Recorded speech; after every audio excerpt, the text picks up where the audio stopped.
Hola chicas y chicos y muchas gracias por escuchar un nuevo episodio. En el capítulo de hoy vas a poder disfrutar de mi conversación con Carolina Jiménez, una experta en efectos visuales cuya fascinante historia le ha llevado a vivir en 3 continentes y hasta en el país más alejado de España que puedas imaginar. Carolina tuvo la suerte de descubrir muy pronto lo que le apasionaba. Sin embargo, pequeño detalle, en nuestro país no había oferta para el tipo de trabajo que ella soñaba con realizar. Pero eso no hizo que se viniera abajo. Ella había decidido que le gustaba diseñar en 3D, que quería trabajar en cine y con esfuerzo y perseverancia al final consiguió su sueño. Si quieres conocer cuál es, la historia de cómo lo persiguió y cómo sigues con tu vida después de conseguir un sueño que pensabas inalcanzable, solo tienes que escuchar esta entrevista.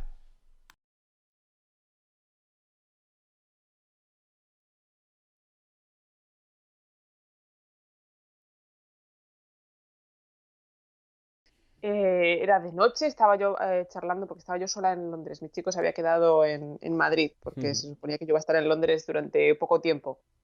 Así que estábamos hablando por Skype y me acuerdo que estaba yo sentada en mi cama, en mi habitación, con el portátil sobre las piernas y mientras estábamos hablando por Skype me llegó un email. Y claro, ves el mensaje la alerta del email que te llega y vi que era de Weta Digital.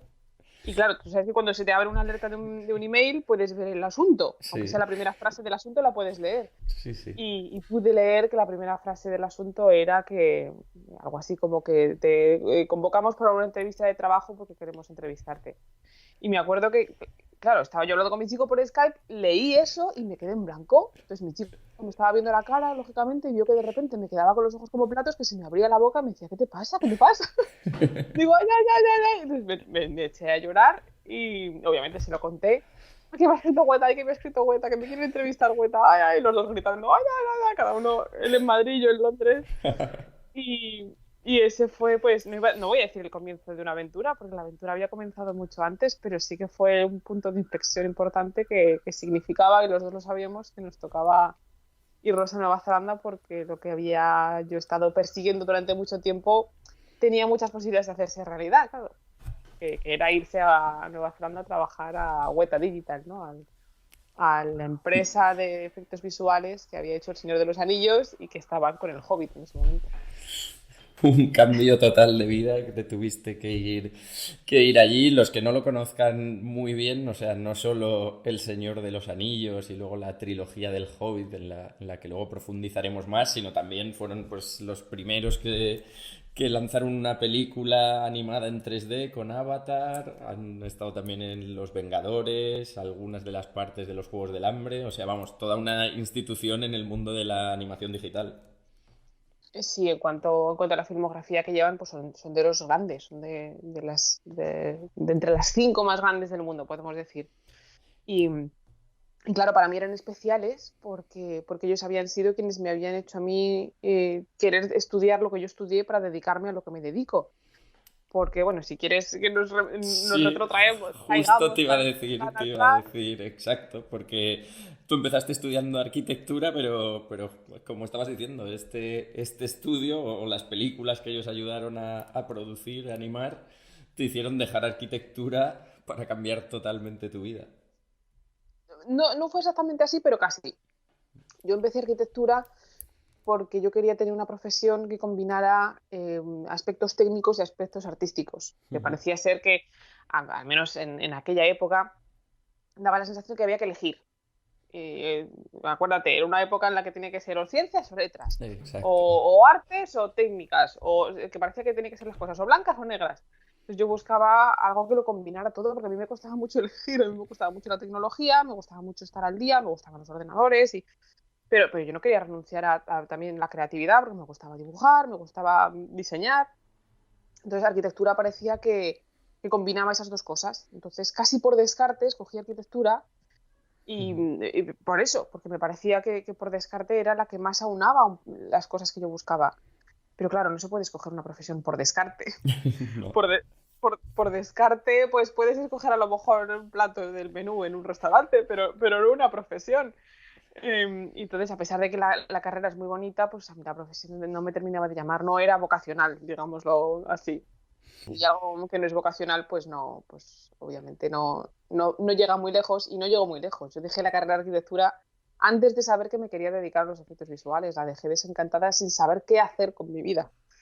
¿Y cómo Después de intentarlo fue unos años, ese momento pero de decisión? O sea, cuando ya te das cuenta que quieres dejar arquitectura, pero sin embargo no sabes a qué dedicarte. pues es duro porque obviamente eso no pasa de la noche a la mañana. Yo llevaba peleando con arquitectura el primer año y luego que con ilusión, a ver qué tal. Además, arquitectura es interesante, tiene física, tiene química, tiene dibujo artístico, tiene historia del arte. O sea, como carrera es muy diverso, sobre todo al principio. El primer año que tienes todas las asignaturas generales es muy divertida. Ujú. Pero según va avanzando, cálculo infinitesimal, cálculo de estructuras, álgebra lineal, yo decía que esto no. Claro, cuando ya la cosa se mete en harina, pues no avanza mucho. Entonces yo estuve peleando 4 años con la carrera.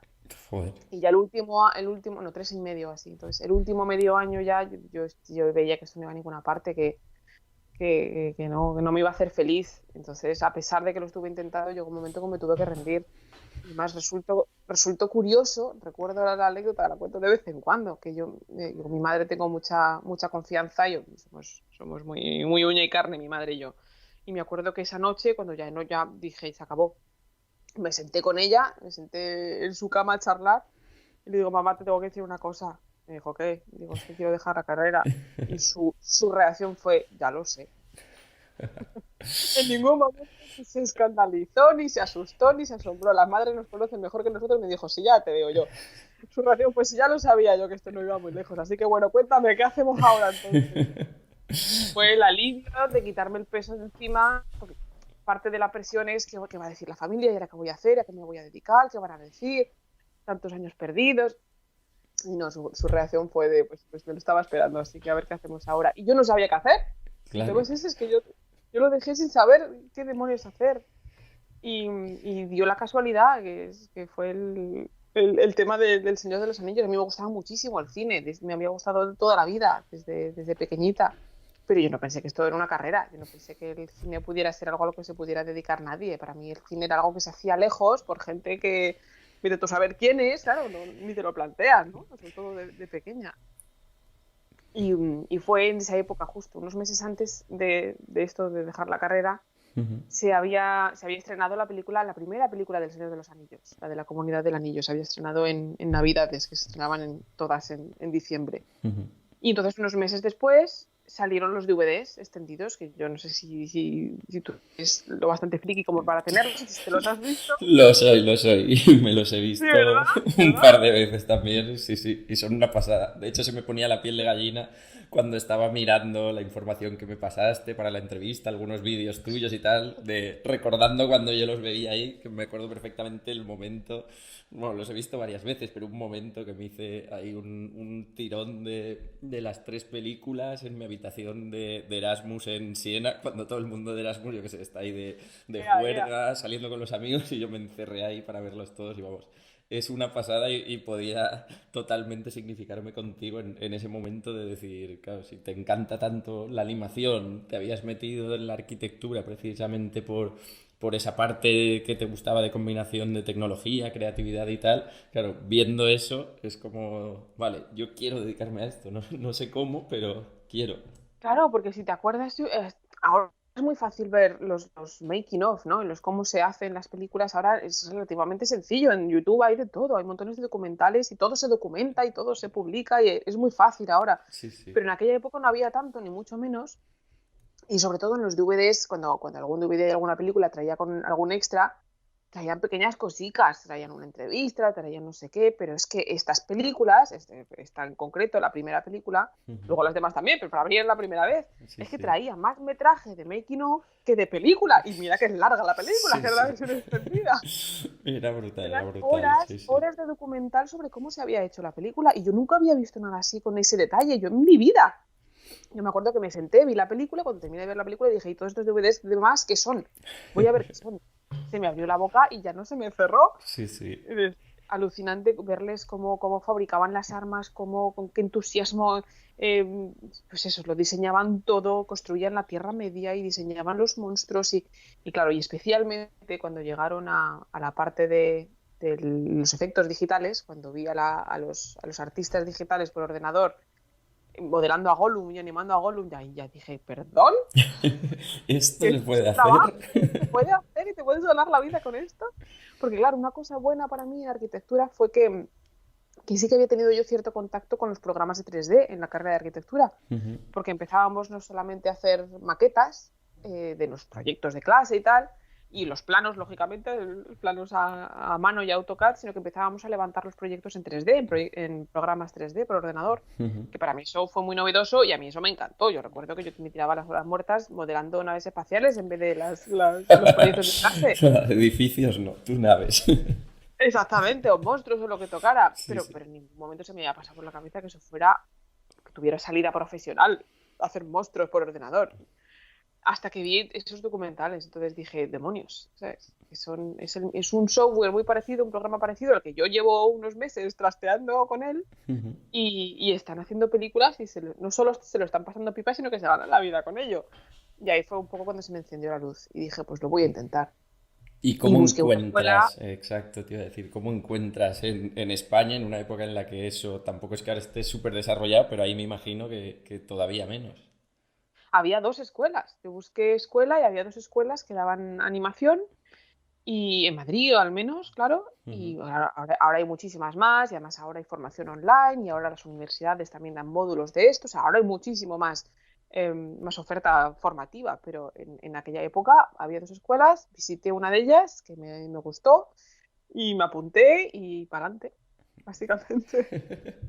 Directamente. Pero aunque hemos empezado la entrevista, como decía, por momento álgido, según tengo entendido, desde que acabaste ahí en la escuela de la animación hasta que por fin conseguiste tu primer trabajo en el mundo del cine y de la animación, pasó un tiempo, no sé si 3 o 4 años, hasta que conseguiste esa primera oportunidad. Sí, las cosas no son rápidas, ni muchísimo menos, ni fáciles, pero costó un poquito, que es lógico, y perfectamente normal. Yo salí de la escuela, yo no sabía de qué iba el mundo, ni tenía, claro, tenía nivel de escuela, de cualquiera de mis compañeros.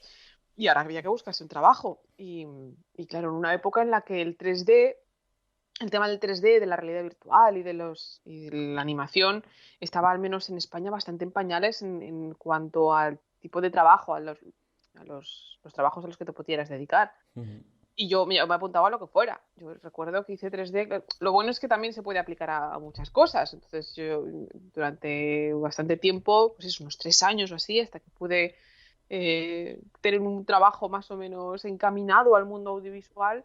Yo trabajé para bancos, para dentistas, para escuelas, modelé teléfonos móviles y animé unas cosas que si te las ves no te los crees, pero claro, yo tenía que aprender de donde fuera para acumular currículum, acumular experiencia, porque claro, de la escuela sabes sabiendo, pero lo justo, luego te aprendes muchísimo más trabajando. Y la mitad de los trabajos eran sin cobrar, claro, porque al principio te toca lo que te toca, claro, de novato te toca lo que te toca. Y mandando currículums a todo el mundo y eso, buscando una experiencia, ampliar la experiencia para ver a dónde me encaminaba aquello, que yo todavía ni siquiera sabía si me iba a poder dedicar a aquello, que eso iba, cómo iba a acabar toda aquella aventura. ¿Y cómo perseguías? Has comentado que mandabas currículums a todo el mundo. ¿Cómo perseguías mientras te ibas formando, mientras ibas cogiendo trabajos pues para aprender sobre el terreno con cosas prácticas? ¿Cómo seguías persiguiendo ahí tu sueño, contactando a gente para ver si conseguías ya ese primer trabajo en un estudio? Pues ilusa de mí, yo escribía Weta, bueno, escribía todos los estudios de animación del mundo, desde que salí de la escuela yo ya escribía Weta, yo recuerdo que tenía mi mini currículum con mis trabajos de clase, porque claro, mi portfolio, cuando eres un artista gráfico del tipo que sea, además de currículum tienes un portfolio con tus trabajos, mis trabajos eran los de clase, Claro. no tenía nada más, pero yo decía, si suena, suena, y si cuela, cuela, yo tenía una lista, me hice un listado que más iba ampliando constantemente de direcciones y emails de todos los estudios de animación del mundo que se me ocurrían. Ahora también es eso más sencillo de encontrar porque ahora hay listados en internet y hay páginas web donde te los consiguen, pero en aquella época ir uno por uno, ir dándoles la lata uno por uno, y yo los mandaba como, vamos, ilusa de mí, a Weta incluidos, obviamente, y a Pixar, y a DreamWorks, y a todos los grandes. Digo, yo qué sé, si fuera, no me hacen ni caso, ¿no? ¿Qué caso me van a hacer? Hasta A que... saber los currículums que reciben al día, claro. Sí, pero Pero bueno, yo lo mandaba. si no lo mandas, seguro que no te contestan. Claro, yo lo mandaba. Obviamente también mandaba a todas las empresas españolas, grandes, pequeñas, medianas, que así era como iban saliendo pequeños pellizquitos de trabajos, un currillo aquí, un proyecto allá, y cuando no tenía nada que hacer, ya fuera cobrado o gratis, pues trabajaba en casa mis pequeños proyectos, seguía con mis naves espaciales y con mis monstruos, y ese es un poco el truco, el no parar, ¿no? El seguir aprendiendo y practicando. La práctica es lo que te va a hacer ser bueno en cualquier cosa, echarle horas, y el talento son horas. Sí, sí, totalmente. No sé si tanto como dice el libro este de las 10.000 horas, pero desde luego sin echarle horas no se llega a ser genio en nada. Exactamente. No hay atajos, no hay trucos. Y luego en un momento dado, ya pasados esos 3 4 años, aparecen los estudios Ilion, los autores de la película Planet 51. Cuéntanos un poco más ya cómo llegó esa primera oferta de trabajo ya propiamente dicho en animación. Pues gracias a esto que te digo de bombardear a empresas pequeñas, medianas y grandes, que yo creo que media España tenía mi currículum en aquella época, pues me escribió un chaval que tenía una pequeña productora de animación, bueno, de postproducción y de muchas cosas, ¿no? Bueno, chaval, la verdad es que es un profesional, ¿no? Pero Ujú, muy, muy polivalente, al que le habían encargado hacer los entornos virtuales de Águila Roja, de la serie de televisión española. ujú, Entonces, él era un subcontratado de la productora, ni siquiera él era el principal modelador o lo que fuera. Yo la verdad es que desconozco cómo de grande era el equipo. Lo cierto es que le mandaron a él el trabajo y estaba desbordado de trabajo. No le daba tiempo con todo lo que tenía. Entonces le llegó mi currículum, como le había llegado a mucha gente, a todas las empresas que tenían algo que ver con el sector, ujú. y me escribió que necesitaba que le echara una mano, que si podía modelar y texturizar los entornos de Águila Roja. Y yo dije que sí, como decía todo que sí, y eso fue un pequeño empujón, porque ya por fin tenía en el currículum algo de televisión. Ya empieza a ser algo audiovisual un poco más serio, ¿no? Una serie de televisión. Ujú. Entonces, pues todos los entornos virtuales, todos los edificios que se ven digitales en las escenas de los tejados de Águila Roja, todos aquellos son míos, pero no salgo en los créditos, claro, porque a mí me subcontrató un subcontratado. Yo Claro. no sabía que los había visto yo. O sea, Pero, difícil que saliese casi el subcontratado, una claro, subcontrata ni de una siquiera si subcontrata. sale él, ni Claro. siquiera si sale él. Pero lo cierto Pobre es que el chaval. trabajo lo hicimos, y el trabajo quedó muy chulo, y en mi currículum y en mi portfolio, por supuesto, estaban. Y Ilion, como bien dices, era de los estudios de animación más grandes de España, que tampoco había muchos, ¿no? Pero Ujú. estaban con una película, ¿no? De los pocos que se habían metido en una película grande. Y obviamente les mandé mi currículum como a todo el mundo, y como ya sí que tenía un poquito de experiencia, sí que llamaron. En este caso sí que hicieron caso, porque además estaban al final de la producción, que eso también pasa mucho, hay que aprovecharse de estas cosas, porque cuando los estudios están al final de un proyecto normalmente no llegan, siempre andan con el trabajo pegado Ujú. y el tiempo pegado, y no se llega a tiempo, con lo cual se suele contratar a más gente al final para reforzar a los equipos. Claro. Y necesitamos gente al final, y les llegó mi currículum y dijeron, pues vamos allá, y me dieron la oportunidad, y Planet 51 fue mi primera película, una película española de animación en la que por fin ya entré en un estudio grande de cine, y aprendí muchísimo. Claro, entré súper verde, yo no tenía ni idea de nada, y aprendí un montón. Fue una experiencia muy, muy buena. Y estando trabajando ahí, ¿cuánto tiempo estuviste hasta que empezaste con tus idas internacionales? Pues hombre, en Ilion entré al final de la producción, como te digo, fueron solamente 7 meses. El contrato se acababa cuando se acababa la peli, que eso Ujú. pasa mucho en cine, cuando se va a estrenar la peli, se acabó el trabajo y cada uno a su casa. Pero fueron 7 meses que aproveché al máximo. Y aún así, obviamente, todavía no fue fácil salir de España. El primer paso duro fue entrar en el cine, en el mundo del cine profesional, por decirlo de alguna manera. Y el segundo paso complicado fue salir de España. Pasaron otros 3 años hasta que yo conseguí salir de España entre Planet y la segunda película.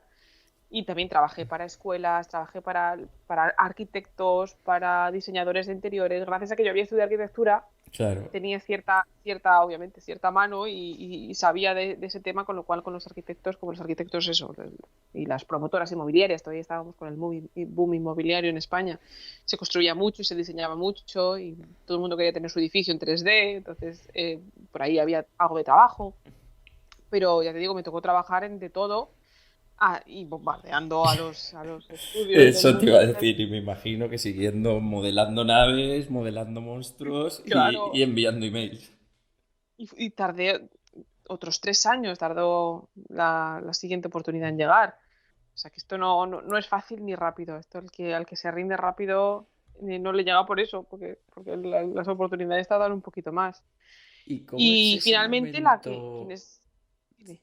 ¿Cómo es ese momento en el que te llega la primera oferta para trabajar fuera y tienes que dejar atrás familia, amigos, para seguir lo que tu corazón te dice que es lo que quieres hacer, que es tu pasión? Pues es complicado, pero después de que llevas liando la parda años, ¿cómo vas a decir que no? Entonces, además, me acuerdo que en aquella época, en esos primeros.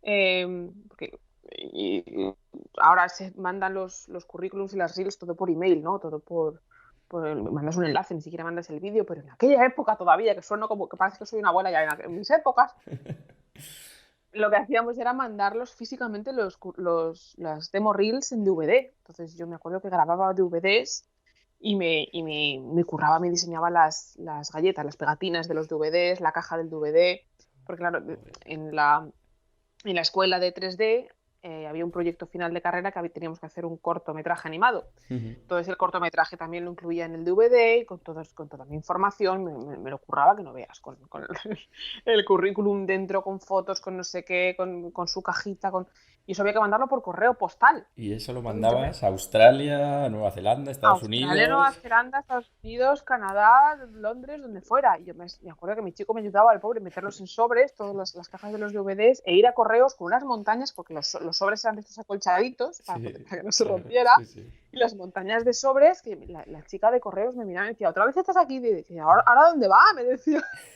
¿Y este dónde va? ¿A Australia? ¿Te vas a ir a Australia? Entonces, recuerdo que mi chico ayudándome a poner las direcciones y a escribir a cerrar los sobres y tal, todo el suelo de casa lleno de sobres con DVDs.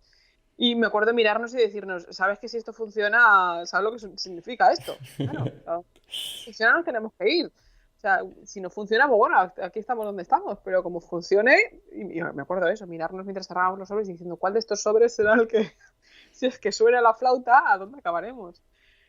Y finalmente, pues la oportunidad llegó de Australia. La primera oportunidad llegó nada menos que de Australia, aquí al lado, Sí, sí, que pudiendo ser Londres, te toca cruzarte todo el planeta para irte allá a trabajar.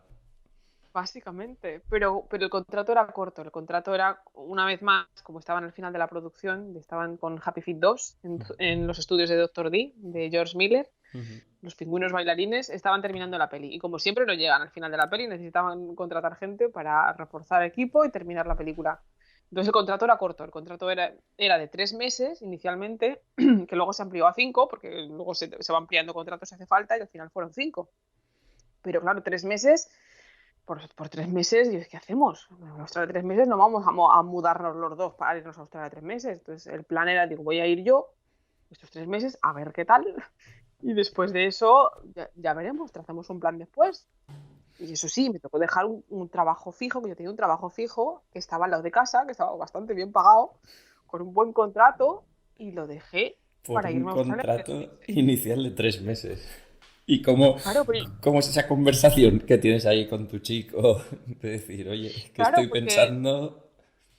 me decía, no, pues cuando llamaron, obviamente los dos sabíamos de qué iba el tema, pero es que claro, la conversación era, ¿cómo no voy a ir? Con la lata que he dado, con la que he liado, claro, ¿cómo voy a decir que no ahora? ¿Sabes? Tenía que haber dicho que no antes, pero si ya nos hemos metido en esta y hemos conseguido que alguien conteste, pues para adelante, básicamente. Y estaba claro que no, decir que no habría sido un poco absurdo, ¿no? Después de toda la que llevábamos liando. Así que dije que sí, dejé el trabajo, hice una maleta y me fui para allá 3 meses. Mi chico obviamente aprovechó y vino a verme Claro, que no debía estar para mal conocer vivir en aquello, Australia, claro. pero yo me fui para allá pues a trabajar a otro idioma, con otro software, en otro continente, en otro hemisferio. con lo puesto, sin saber muy bien ni dónde me metía ni a dónde iba a acabar todo aquello, pero tenía que intentarlo, claro. Tenía que intentarlo y no salió nada mal, claro. Fue mi primera experiencia internacional y también aprendí muchísimo y lo pasé muy bien también y, pues con mucho recuerdo, con mucho cariño recuerdo Happy Feet 2, los pingüinos, mis pingüinitos bailarines. ¿Y cómo se vive en un entorno? Porque lo has comentado varias veces, que eso, que cuando se está acercando el final del proyecto, entran las prisas, se contrata más gente, entiendo que es un entorno de bastante estrés porque tiene que estar todo listo, hay fechas más o menos previstas de lanzamiento. ¿Cómo se trabaja bajo esa presión? Pues echando muchas horas extras, eso es lo habitual, se empieza a subir la presión y eso que nosotros, según el estudio y según el departamento, no hay departamentos que tienen más presión que otros, pero nosotros éramos el departamento de Final Layout, que es como se llamaba allí, Ujú. que en ese caso y en esa peli éramos los encargados de generar las huellas de los pingüinos en la nieve. Y yo no sé si has visto la película, pero es Sí, una sí, película en sí. la que solo hay pingüinos y solo hay nieve. Sí, Imagínate las alguna que huellas. otra huella hay. Todo lo que tocaba la nieve tenía que dejar una marca y esa marca éramos los encargados digitalmente, lógicamente, con un software específico de generar esa huella en la superficie de la nieve. Con lo cual teníamos que esperar a que los animadores terminaran de animar a los pingüinos para después calcular con la animación de esos pingüinos qué marca dejarían en la nieve. Así que éramos prácticamente los últimos del equipo. Bueno, luego tenía que venir iluminación y montaje y todo eso venía después, pero en lo que se refiere al el equipo de efectos visuales éramos de los últimos. Con lo cual toda la presión y todo el retraso acumulado recaía sobre nosotros. Entonces echábamos muchas horas extras. Sobre todo el último mes, te digo, se amplió el contrato 2 meses más porque había que terminar la peli y sí que había presión y sí que había mucho trabajo, pero bueno, cuando se estrenó siempre merece la pena porque luego se reparte camisetas, se hace una gran fiesta, se celebra y no cuesta. Al ser, además, ser mi primera película, la verdad es que a mí no me costaba, yo estaba encantada. Vamos, encanta de echar las horas que hiciesen falta. Ya ves, ya ves.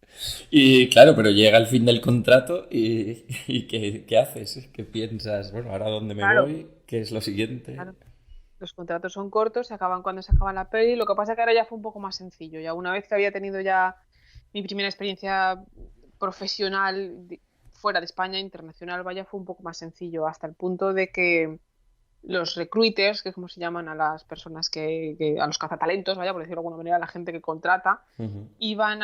sabían que no solo que nuestra película terminaba y que el proyecto terminaba, sino que la empresa cerraba. Eso ya nos lo advirtieron. El estudio de Doctor D se creó para hacer Happy Feet 2 y cuando se terminara Happy Feet 2, pues se cerraba, vaya. No había más proyectos, no había más trabajo. Con lo cual Porque sabían yo, que había ahí una cantidad de talento disponible.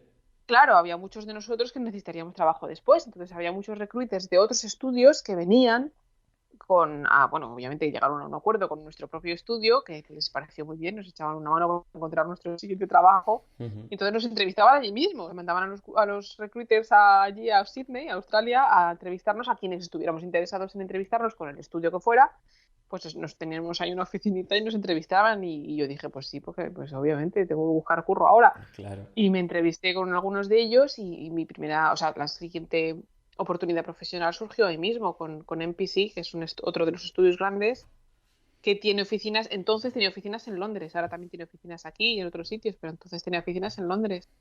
Y casi prácticamente tenía una oferta de trabajo, pues la entrevista ya estaba hecha, tuve Ujú. una oferta de trabajo unos días después de marcharme de Australia. O sea que ya ahí ya fue un poco más corrido. Una vez que tienes algo de experiencia, ya es algo más sencillo. Y vuelta a Pero hacer las claro, a maletas Londres. y a cruzar el Claro. planeta.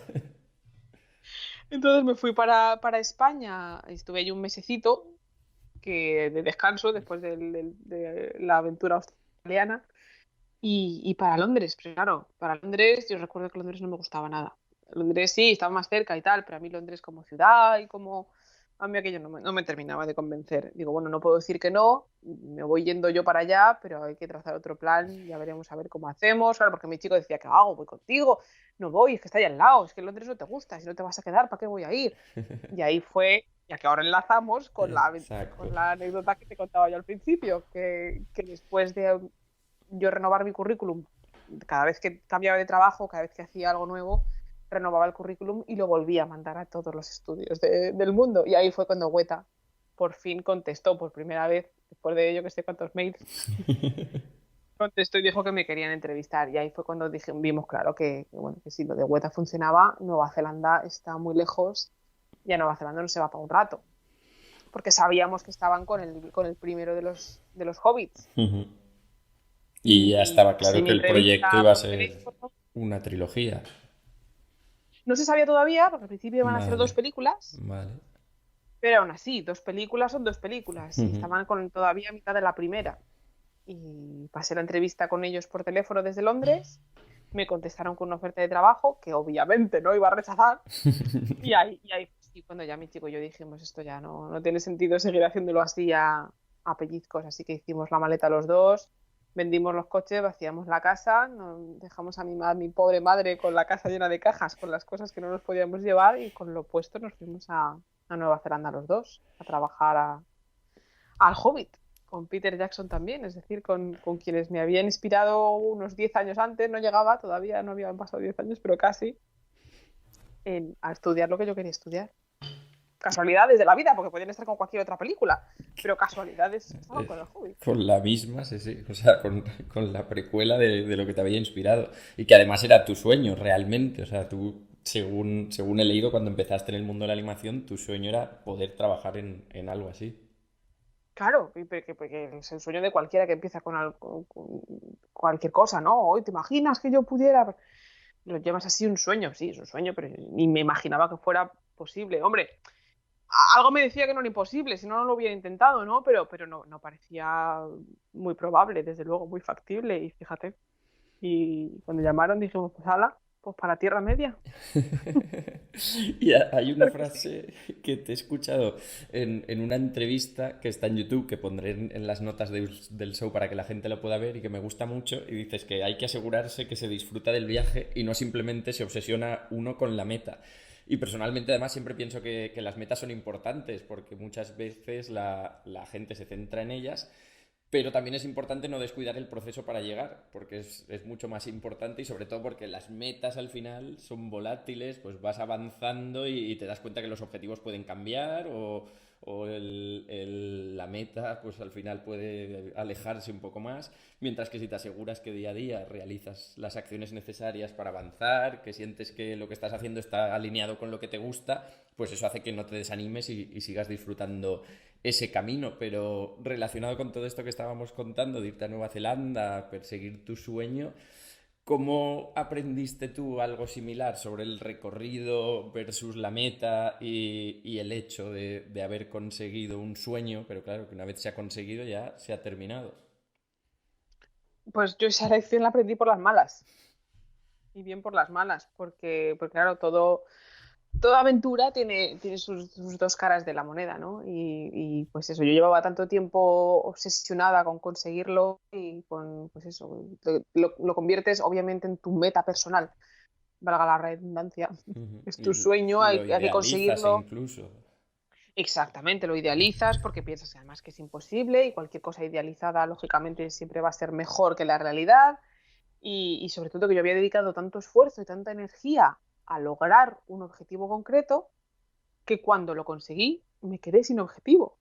Me quedé con un montón de energía y un montón de tiempo sin saber en qué empeñarlo, por decirlo de alguna manera. Es decir, un sueño es algo, es una meta, es una línea de meta. Cuando la cruzas se acabó, es un instante.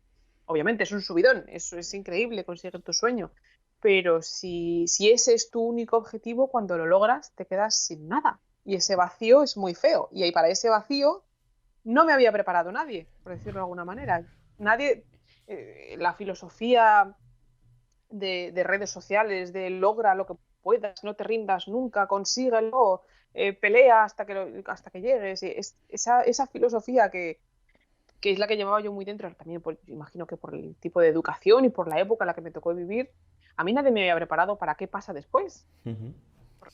Porque eso no te lo cuenta nadie, no te lo cuentan las películas que vemos en las que alguien persigue un sueño y lo consigue, la Y ya película está. termina cuando la otra persona Exacto. consigue el sueño, nadie te cuenta qué sucede después. Claro. Y después puede llegar a ser un palo, claro, yo me vi ahí una vez que había logrado mi sueño, que claro, que disfrutamos muchísimo el momento y las semanas, incluso meses en Nueva Zelanda fueron increíbles. Es duro también, es duro porque tienes que dejar atrás a la familia, tienes que enfrentarte a pues, un sistema nuevo en un país diferente, en otro idioma, tienes que enfrentarte con papeleos de inmigración, con papeleos de banco, de impuestos, o sea, ser inmigrante es muy duro. Pero bueno, mientras tuviéramos la ilusión de tirar para adelante, pues iba compensando. Y llega un momento en que tu sueño es tu rutina, deja de ser un sueño. Y yo ya no sabía cómo gestionar toda esa energía y todo ese empuje que no había conseguido frenar y que no sabía en qué emplear. Entonces tuve que reinventarme, por decirlo de alguna manera, reinventar mis metas, cambiar mi definición de sueño, por decirlo de alguna manera, para encontrar un nuevo motor para seguir para adelante. Porque yo parada no me sé estar, pues es mi manera de ser, pero claro, no tenía una dirección hacia la que tirar.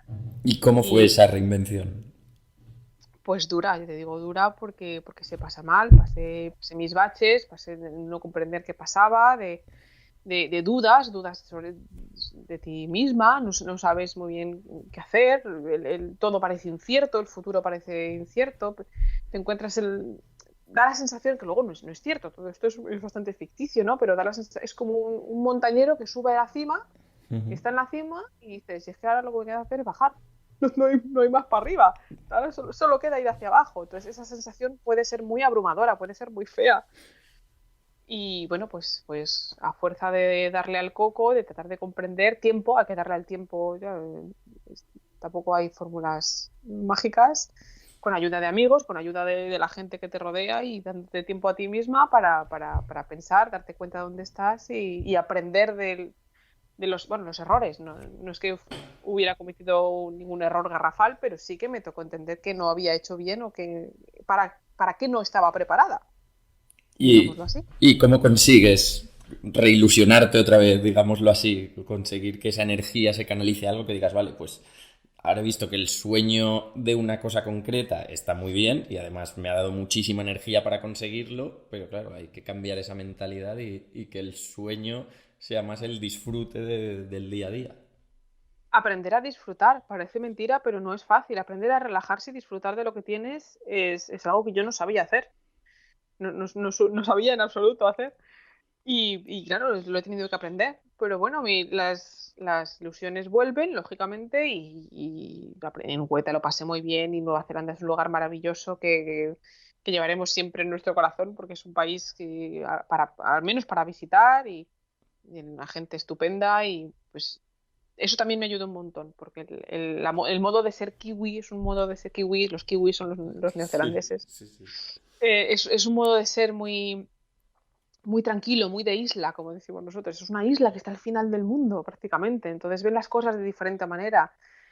Allí la naturaleza es muy virgen, hay zonas de la isla sur de Nueva Zelanda donde aún no se ha pisado, el ser humano no ha pisado jamás, y lo protegen mucho y tienen una forma de ser que además se te acaba contagiando el ser kiwi, ¿no? Y eso también me ayudó bastante, el conectar con el lado kiwi, el disfrutar de la naturaleza y obviamente mi chico que estuvo a mi lado en todo momento y que nos ayudamos mutuamente porque él también tuvo que reinventarse, él tuvo que dejarlo todo para irse a Nueva Zelanda Sí, sí. a, a venirse conmigo, que él encantado porque una de sus profesiones principales es fotógrafo. Tú dirás un fotógrafo que se vaya Joder. del mundo, él encantado. Madre mía, tendría ahí para hacer fotos, vamos, todo lo que quisiera y más. Claro, pero también para él fue un shock, es Sí, sí. decir, es un shock duro para cualquier, es un cambio importante simplemente, ¿no? Entonces al que hay que acostumbrarse. Y nada, pues a los dos nos sirvió de golpe y de cambio.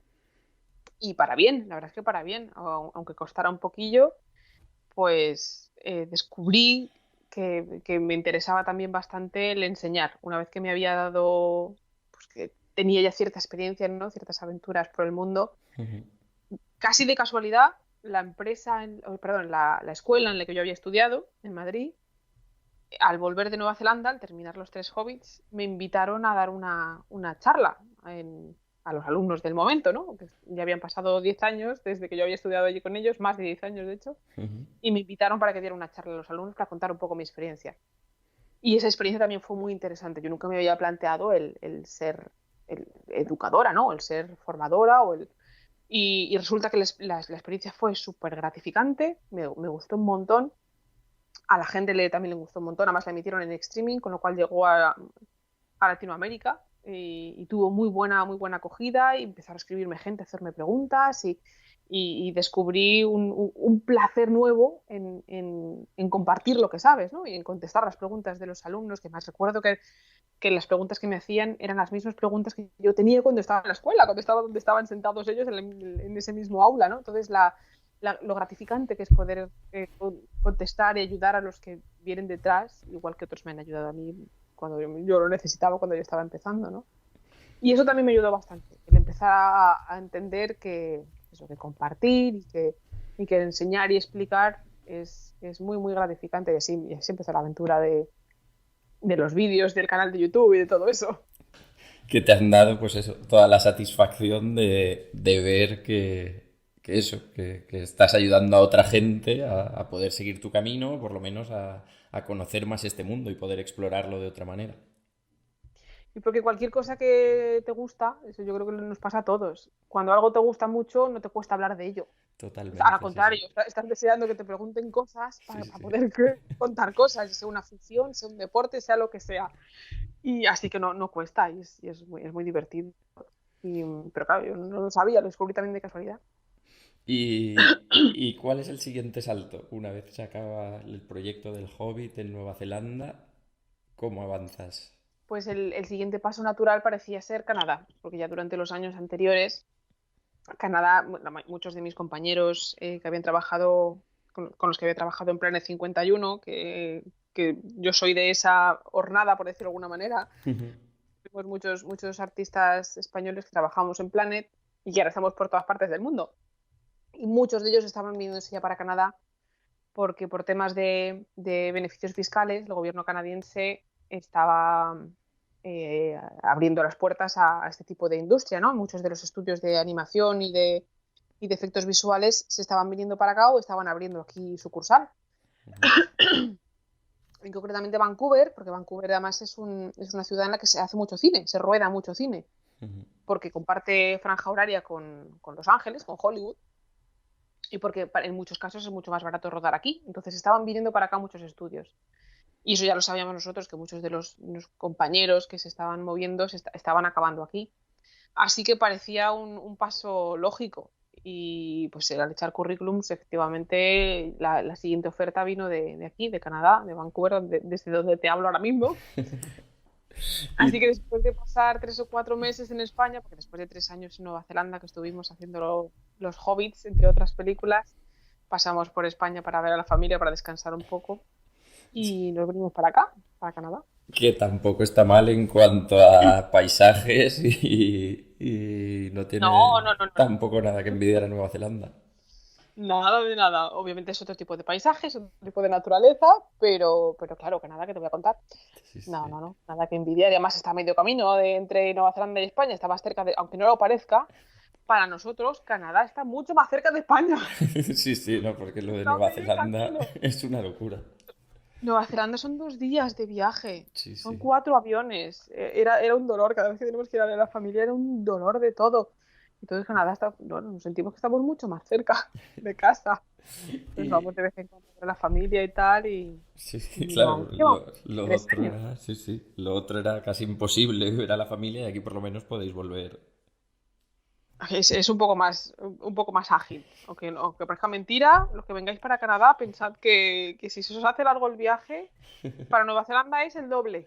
No, Es no, una vez que habéis llegado, vuelta a empezar. total, total. Y hablando ahora de familia, me gustó mucho justo cuando estábamos buscando la fecha y hora para concertar la entrevista y lo que hablábamos de las 9 horas de diferencia con España, que claro, no era fácil poder encontrar un hueco, que yo te dije pues varias propuestas y tú me dijiste que por la tarde preferías no conectar porque es el tiempo que dedicas a pasar con tu chico, a pasear, a hacer la cena.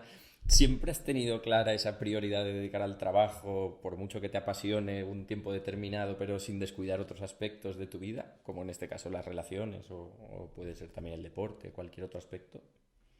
Yo creo que sí, además es parte de esa enseñanza que me tocó hacer, esa autoenseñanza de redescubrir las cosas que son importantes en la vida, ¿no? Porque al final, esto va a sonar súper cliché, pero es cierto que las cosas importantes son muchas veces las pequeñas y las más cotidianas y las más cercanas. Entonces, la grandiosidad que perseguir un sueño, eso es muy relativo y el glamour siempre es aparente, nunca es del todo importante si profundizas. Entonces, lo importante son otras cosas, pero claro, también tienes que, pues, te lo da la experiencia, ¿no? El haber pasado por qué sí y por qué no. ¿Y cómo se va dando Y, uno pues, cuenta de eso? pues te das cuenta cuando en los momentos malos, sabes, ves a quién tienes al lado. Y te das cuenta que cuando descuidas esa parte, pues es cuando realmente las cosas no te sientes bien, es cuando las cosas no van del todo bien. Y que cuando tienes esa parte bien cuidada, que bueno, obviamente con sus altibajos, como todo, porque somos humanos, ¿no? Pero cuando prestas atención a lo que es importante, el resto, entre comillas, no importa tanto, porque la base es fuerte y si te tropiezas tienes donde agarrarte, por decirlo de alguna manera, ¿no? Entonces no es tan importante el tropiezo si tienes eso bien fundamentado. Y eso pues también lo hemos aprendido, te digo, a fuerza de experiencia y de tiempo, que además después de las muchas horas que eché en Hueta, porque en Hueta se echan muchísimas horas de trabajo, yo no he trabajado más horas en mi vida con los hobbits, entonces sí que echábamos de menos, el poco rato que nos veíamos, mi chico y yo lo valorábamos muchísimo más, porque no era mucho, ¿no? Entonces, gracias a que ya no estoy en Hueta trabajando esa cantidad de horas, que ahora mi horario de trabajo es un horario de trabajo normal, valoramos mucho más esas horas libres, es como hay que aprovecharlas. Llegamos a casa y es el ratillo que tenemos, además ahora en verano más todavía, que aquí que estamos más al norte que en España, que los días son larguísimos, el sol se pone muy tarde y da tiempo a salir a correr, a salir de paseo, a salir a la compra si hace falta, yo qué sé, ese ratillo da la sensación de que el día son como 2 días, ¿no? El de trabajo y después un ratito de asueto, que es el momento de calidad. Si podemos, tenemos los dos por norma, porque él siendo fotógrafo tampoco tiene un horario muy regular. Hay veces que tiene que trabajar tarde o hay veces que le toca hacer una sesión de fotos en fin de semana, pues si hay que hacerlo, se hace. Pero procuramos que si podemos no tocar esas horas, mejor. Mejor porque eso compensa por lo demás. Y hablando antes, estabas comentando, pues eso, cómo te llenaba y te gratificaba el hecho de poder enseñar a otra gente. ¿Qué recomendación le darías a alguien que se quisiese iniciar en el mundo de los efectos visuales? ¡Uf! Pues paciencia. O recomendaciones, pueden ser muchas. Sí, sí. No, obviamente paciencia. Bueno, eso para los efectos visuales y para cualquier cosa. Paciencia y perseverancia. Es decir, aprender siempre, aprender mucho, seguir aprendiendo siempre, trabajar muy duro, apoyarte en quienes van delante de ti, porque hay mucha gente con muchas ganas de ayudar. Pues eso imagino que también es en cualquier gremio puede funcionar, pues, funcionaría igual. Hay mucha gente con ganas de ayudar a los que vienen por detrás, a ayudar a quienes van por detrás de ti también. Es decir, cuando empieces a avanzar también esto es una familia y todo es muy recíproco y mucha paciencia y mucha perseverancia, que aunque parezca imposible no es, lógicamente. Si yo lo he conseguido, lo consigue cualquiera. Yo no tengo ningún talento oculto especial ni nada por el estilo. Y eso sí, tiene que gustarte esto de, especialmente si te quieres dedicar al cine internacional, tiene que gustarte viajar, ¿no? No importarte estar lejos, es una aventura. Y además tiene sus cosas malas, pues ya te digo, como el lidiar con inmigración de diferentes países, con estar lejos de la familia, con la inestabilidad laboral, porque yo ahora tengo un contrato fijo, pero me ha costado 13 años conseguir un contrato fijo. Ni más ni Los menos. contratos, los contratos suelen ser por obras, el contrato se acaba cuando se acaba la producción, o son contratos de 6 meses o de 3 meses, son contratos cortos, nunca sabes si te van a renovar o no te van a renovar hasta el último momento. Si no te renuevan, pues como eres inmigrante te toca hacer la maleta y abandonar el país y cosas por el estilo. Es una vida muy nómada. Yo recuerdo estar en Nueva Zelanda y no saber si me iban a renovar el contrato o no. Y decimos que ponemos un cuadro en la pared, es que no sé, porque si no me renuevan nos tenemos que marchar, ¿qué hacemos con el cuadro después? No comprar nada que no podamos o vender o llevarnos, o vender rápido si nos tenemos que marchar o llevarnos con nosotros, con lo cual es una manera diferente de pensar y tiene sus ratos duros porque tienes que enfrentar a otro idioma, por mucho que estudiemos inglés en España, eso yo lo digo yo, mi inglés no era malo cuando salí, pero del inglés estudiado al inglés practicado hay un abismo. tienes que lidiar con otro idioma también, con otras culturas, que es maravilloso, es perfectamente maravilloso. Pero tiene sus lados de, pues eso, de inseguridad y de sensación de estar lejos y a veces de estar perdido, pero merece la pena. O sea, a mí me ha merecido la pena y lo volvería a hacer en ese sentido, lo volvería a hacer. Lo que decíamos antes, no obsesionarse con la meta, sino tratar de disfrutar el camino, que no acaba, de esa manera no acabas nunca de disfrutar. No, no, totalmente.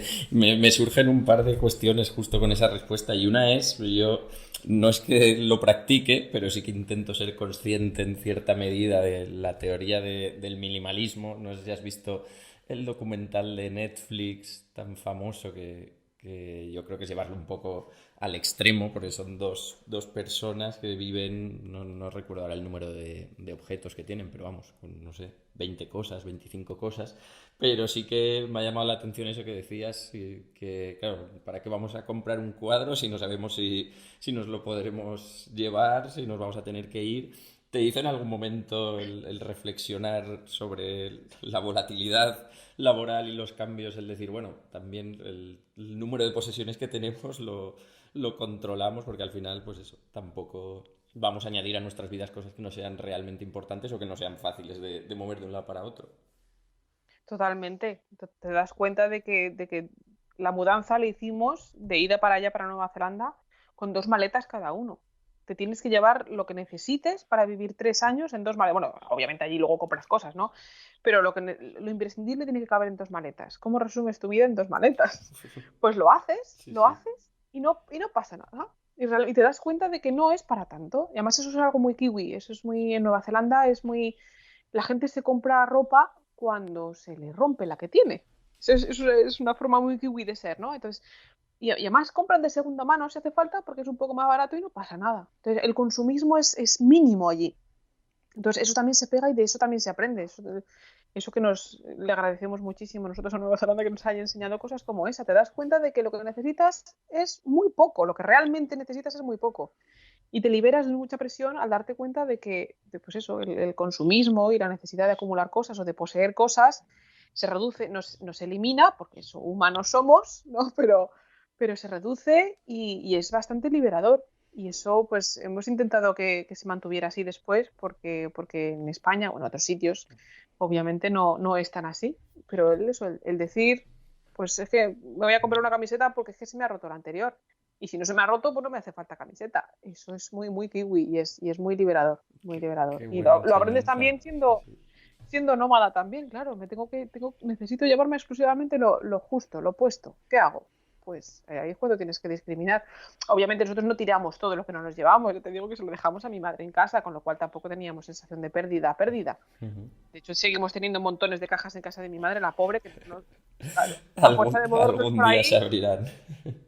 algunas cosas nos hemos traído para acá, ahora que estamos aquí un poco más asentados, con un poco más de seguridad, pero aún así la inmensa mayoría sigue allí. La pobre la tenemos la casa invadida, como todos mis compañeros, por otro lado, todos mis compañeros españoles o de otros países, todos tenemos las casas de los padres llenas de cajas que no nos hemos podido traer porque no sabemos si nos quedaremos, si no, si nos vamos a instalar aquí definitivamente o no. Todos tenemos cajas por ahí perdidas y hay cajas en las que no sé ni lo que hay y probablemente da igual. Si no lo he hecho después será que no lo necesito, Sí, ¿sabes? sí. ¿Y cómo se lidia con ese cambio constante? Porque, claro, igual una vez ya estás metido en la profesión ya lo asumes como normal, pero por lo menos al principio, el hecho de estar en un sitio, en otro, no saber si sigues, si no sigues, que te extienden. Pues es un shock, obviamente es algo a lo que no estamos acostumbrados y por una parte sabía yo desde un principio que algo así podía ser posible, porque ya yo informándome, ¿no? Y hablando con otros compañeros que tenían más experiencia que yo me habían advertido, pero hasta que no te toca pegarte con ello no te das cuenta de cómo se siente y no, pues tiene su lado bueno y su lado malo como todo. Y pues no mola. Yo recuerdo que uno de los contratos en Hueta Ujú. me ampliaron, se me acabó un contrato de un año, el primer contrato como era para un hobbit entero fue de un año. El segundo contrato que me hicieron fue de 2 semanas, 2 semanas, madre mía. porque no sa- claro, porque todavía no tenían decidido si el equipo que iban a necesitar para el segundo hobbit, con lo cual todavía no podían ampliar todos los contratos definitivos, entre comillas, es de 6 meses o un año. Entonces, como todavía no les había dado tiempo a hacer ese cálculo, a muchos de nosotros nos ampliaron 2 semanas para tener 2 semanas de margen para hacer el cálculo del equipo que iban a necesitar. Y claro, durante esas 2 semanas yo decía, ¿qué hago? Busco billete, busco trabajo, nos ponemos a meter cosas en cajas. Yo decía, si me han ampliado para 2 semanas es que no me necesitan, es que solamente me necesitan 2 semanas y que ya no me van a ampliar el siguiente contrato. Claro. Y resulta que después de las 2 semanas me hicieron otro contrato de un año. Joder. Claro, entonces es un poco tortura psicológica, que es ahora sí, ahora no, ahora sí, ahora no. Entonces, bueno, cuando tienes un contrato de un año dices, bueno, pues me relajo, al menos tengo un año, pero es solo un año. Claro, te Sí, digo, sí. no pones cuadros en la pared por si acaso. No, no, sí, me parece, vamos, un esfuerzo psicológico brutal. No, no sé si recurres a meditación o si siempre has sido así de fuerte mentalmente, pero vamos, poder vivir con eso no debe ser nada Pues no te fácil. queda otra. Básicamente no había opción. Si te gusta esto es lo que hay. Cierto es que cansa bastante. Y cuando nos vinimos para Vancouver, uno de los motivos por los que queríamos quedarnos en Vancouver es porque aquí hay bastante más trabajo. El problema en Nueva Zelanda era que solo hay un estudio de efectos visuales, solo hay una Claro. empresa, con lo cual si esa empresa no me renovaba, yo no tenía opción de buscar otros curros. Ujú. Porque normalmente la inmigración de según qué países, de estos países sobre todo, si se te acaba el contrato, se te acaba el visado. Sin visado no puedes permanecer en el país. Entonces, si se Claro. te acaba el contrato, te dan un mes o para encontrar otro trabajo y solicitar otro visado o abandonar el país. Y como yo no podía encontrar otro trabajo, teníamos un mes, si no me renovaban, para abandonar el país. Eso en Canadá no es así, porque en Canadá, ahí te digo, aquí hay como 15 estudios de efectos visuales.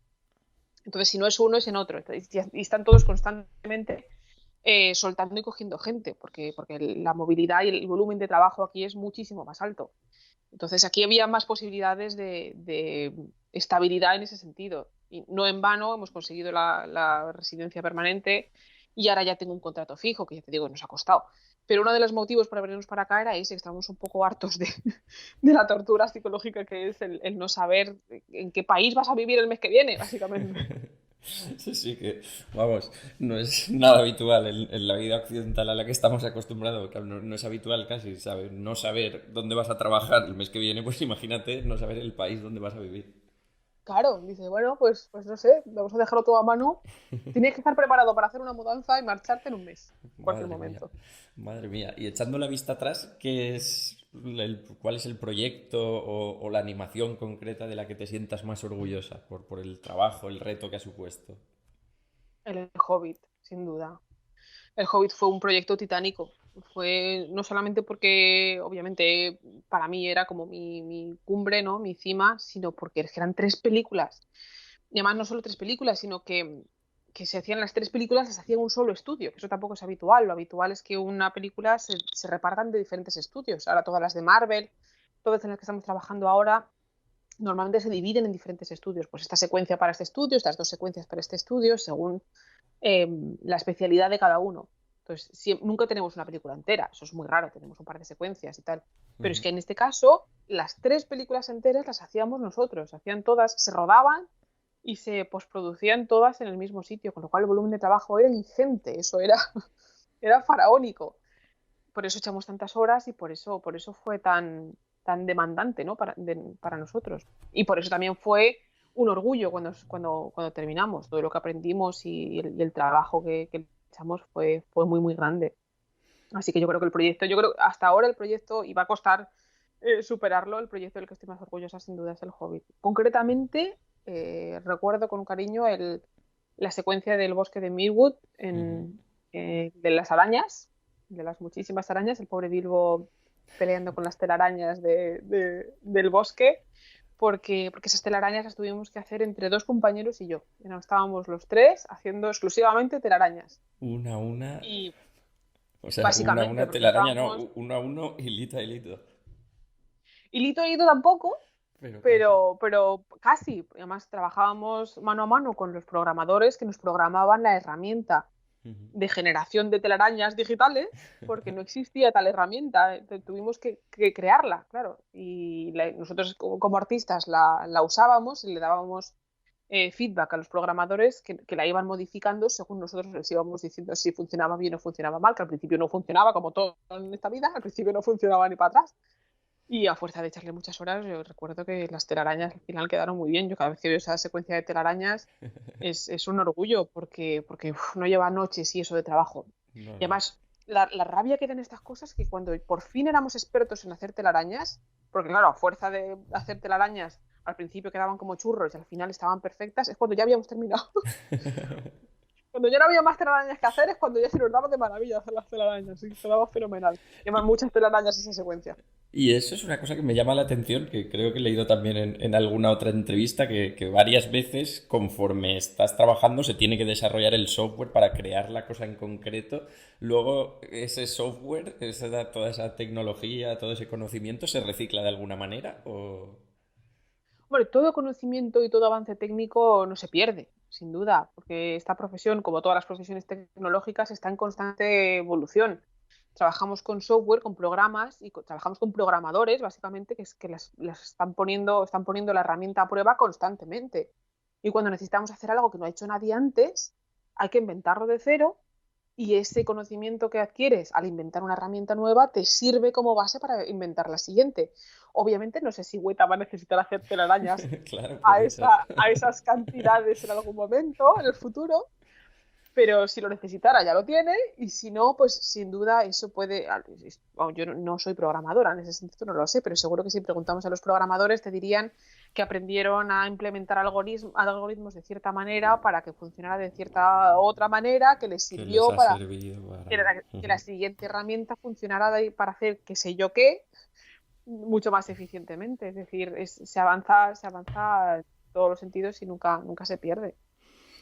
Claro. Genial, pues llegando ya al final de la entrevista, ya nos has estado contando durante todo este tiempo cómo te encantaba pues no parar de formarte, experimentar. No sé si además, pues por lo que me estás contando, no sé si te ha quedado mucho tiempo libre para leer y si hay algún libros que te han podido influir enormemente en tu vida. Ay, viste, la torre de libros que tengo para leer, no te puedes imaginar. Mira que es difícil encontrar tiempo. No, no, A ver. normal. Hace que no leo ávidamente. Yo creo que desde que estaba en la carrera y me saltaba las clases que no me gustaban y me las dedicaba leyendo en la cafetería, fíjate. Pues, pero sí, claro, sí, si se puede, leo todo lo que pueda.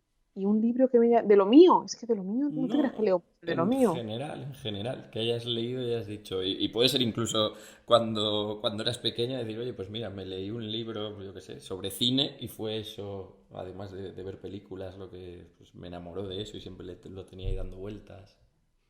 Pues lo cierto es que no, que nunca he leído sobre cine antes de dedicarme al cine, pero sí, esto va a quedar súper redundante, pero lo cierto es que El Señor de los Anillos y El Hobbit como libros, a mí ya Ujú. me habían cautivado antes de las películas, que era uno de los motivos por los que me gustaban tantísimo las películas, y fíjate que no, pero en El Señor de los Anillos hay una historia muy buena sobre la superación, sobre el conseguir las metas y sobre cómo recuperarse después de que uno ha conseguido la meta. Ujú. Parece mentira, pero el viaje de Frodo y el viaje de vuelta de Frodo Sí, sí. es una lección, sobre todo si lo lees de adolescente. Yo recuerdo leerlo de adolescente y la pelea del pobre Frodo para llegar al anillo, para destruir el anillo, la vuelta de Frodo y el descubrir que la comarca sigue siendo la misma, pero él no es el mismo. Ujú. Fíjate lo friki que es lo que te voy a decir yo ahora. Mi chico y yo le llamamos de vez en cuando a una de las cosas que pasan, que nos ha pasado a nosotros y a todos los compañeros que tenemos inmigrantes fuera de España, Ujú. de cualquier sitio, ¿no? Pero de España más porque lo conoces. Es el síndrome Frodo. Le llamamos el síndrome Frodo al haber salido de casa, al haber pasado un tiempo fuera. El viaje te cambia, lógicamente, porque descubres otras cosas, tienes otras experiencias y eso te cambia. Y cuando vuelves a casa, la sensación es muy diferente a cuando te marchaste, porque el lugar es el mismo o ha cambiado muy poquito, pero tú Ujú. eres muy distinto. Entonces ya no te sientes en casa cuando vuelves a casa, porque tú has dejado parte de ti en otros lugares y has llamado casa a otros lugares. Entonces cuando volvemos a Madrid a ver a la familia o cuando nos ha tocado pasar por España algún tiempo entre trabajo y trabajo, el sentirte extraño en casa porque ya no eres quien eras. Pues a eso le llamamos el síndrome de Frodo, que supongo yo que en psicología tendrá su Seguro, sí, nombre, ¿no? sí. Pero nosotros lo llamamos así porque es cierto, nunca, no te vuelves a sentir 100% en casa estando en casa, porque ya eres un poco de todas partes. Entonces, parece mentira, pero en El Señor de los Anillos ese tipo de lecciones existen y se puede aprender de una lectura tan recomendable como puede ser El Señor de los Anillos, que Qué monográficos estamos, ¿no? En esta entrevista. Bueno, oye, al final es lo que sobre lo que ha girado mucho de tu vida. Y no, y además, porque en otras entrevistas que he hecho, pues yo que sé, con Rafael Vidac, que es un coach, pues habla mucho de libros quizá un poco más trascendentales, lo que se podría conocer como autoayuda, pero sí que es verdad que al final hay libros, pues eso, de ficción que tienen enseñanzas, pues joder, Tolkien es ¿Por qué no? un Exacto. escritorazo y tiene enseñanzas que son totalmente aplicables a la vida. Y mientras estabas haciendo esa respuesta, me estaba rondando la mente cómo viviste tú el momento, porque los que somos fans del Señor de los Anillos, hemos leído o devorado los libros, cuando se anunció que salía la peli, yo por lo menos, o sea, lo viví por una parte de decir, joder, van a hacer una peli de esto, puede ser increíble, pero también con un poco de temor de decir, claro, Con miedo, sí, sí, sí. cualquiera que lee, pues se monta su película en su cabeza de una determinada manera. Entonces, Claro. cómo viviste eso y luego el llegar y ver las películas? Pues al principio no recuerdo que fuera un shock porque no le di excesiva importancia, porque no sé, no recuerdo ese momento con especial importancia, porque para mí eran libros y ya está. Y cuando se estaban haciendo películas, bueno, pues vale. Y cuando vi la película fue cuando me quedé en shock de verdad, porque son, al menos la primera, ¿no? Pedazo de película, pedacísimo de película. Yo creo que es una de las, en mi opinión, obviamente, es una de las mejores adaptaciones que se han hecho en libros en general. En general. Y aunque me duela de reconocerlo, a años luz del Hobbit. El Hobbit no lo intentó y no lo consiguió. No, el nivel que dejó El Señor de los Anillos, Peter Jackson con las tres películas del Señor de los Anillos ha sido muy difícil de alcanzar y el Hobbit no lo ha conseguido. Aunque lo hayamos intentado, obviamente un Bueno, quizá también proyecto. el hecho claro, El Señor de los Anillos al final es que son tres libros, El Hobbit no deja de ser un libro, igual extender un libro en tres películas también es más complicado. Exactamente, no, eso no te lo voy a discutir. No te voy a discutir que esa decisión es cuestionable y todos la hemos cuestionado y tal, pero bueno. Cuando nosotros nos dijeron que de dos películas pasábamos a tres, nosotros pensamos, bien, más trabajo. No, no, está claro, sí, sí. Más creación, más retos, más cosas. Y otro libro que me acabo de terminar de leer, por cierto, ya que estamos con lo de los libros, te he recomendado uno que leí hace mucho tiempo y el uno que me acabo de leer, que la enseñanza puede ser similar, es The Martian, El Marciano. Ujú. ¿De qué También muy va? recomendable. No, no me suena. La película, ¿no has visto la película del Marciano de Ridley Scott? The Pues no, Martian. tengo que reconocer que no. ¡Hola! Va a quedar fatal esta ahí en la entrevista, pero No, no, no. no, mejor, mejor, mejor, mejor, así te puedes leer el libro. Genial, pues no, no, me la Mucho anoto. mejor. El Marciano. Y trata, pues, quienes no hayan visto la película del libro, no lo quiero spoilear demasiado, pero trata de una misión a Marte en un futuro cercano. Es muy realista, además, y es muy científico, que a mí me gusta mucho la ciencia. Es una misión a Marte, y están en Marte de misión, y algo sucede, y se tienen que marchar todos menos uno, que se queda en Marte y tiene que sobrevivir hasta que vuelvan a rescatarle. Madre mía. Básicamente. Y es una historia de supervivencia, de cómo utiliza la ciencia para conseguir sobrevivir en Marte, claro, porque tiene que generarse alimento, tiene que generarse agua y tiene que generarse aire para poder sobrevivir hasta que la misión de rescate llegue. Y es muy, muy interesante. Hasta científicamente es muy, muy exacta y se lee muy ágil porque está escrito en el tono del diario de a bordo.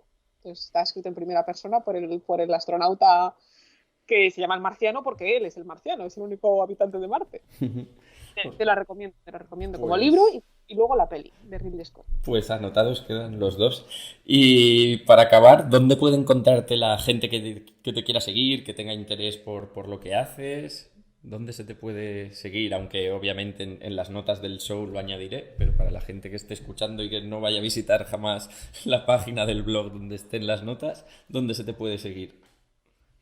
Pues tengo un blog que se llama, bueno, en WordPress, que escribiendo Oka Infografía, Oka, una O y una K, Infografía.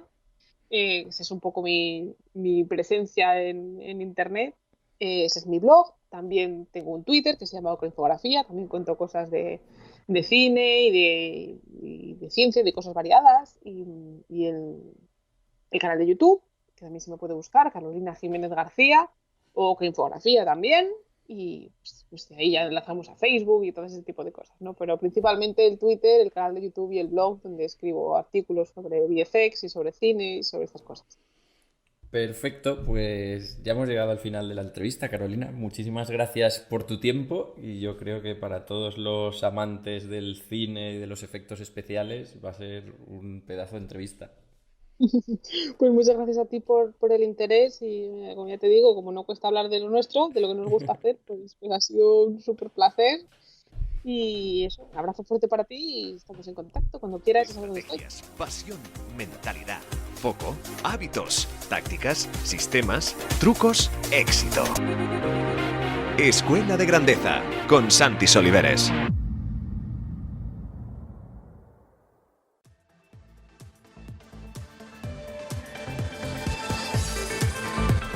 Hola de nuevo, espero que te haya gustado mucho esta entrevista con Carolina y si quieres darme tu opinión, sugerencias, cualquier cosa que me quieras comentar, puedes hacerlo a través de mis redes sociales Twitter e Instagram, donde mi usuario es Santi Soliveres. Además, si quieres valorar este episodio o suscribirte en iTunes o Google Podcast, te estaré muy agradecido. Y si crees que hay alguien a quien le puede interesar especialmente porque le guste la historia del Señor de los Anillos, el cine o los efectos visuales y lo quieres compartir, mi agradecimiento será todavía más grande. En el siguiente episodio tendremos a David Tomás, que te contará cómo ha creado la empresa más feliz del mundo. No te lo pierdas.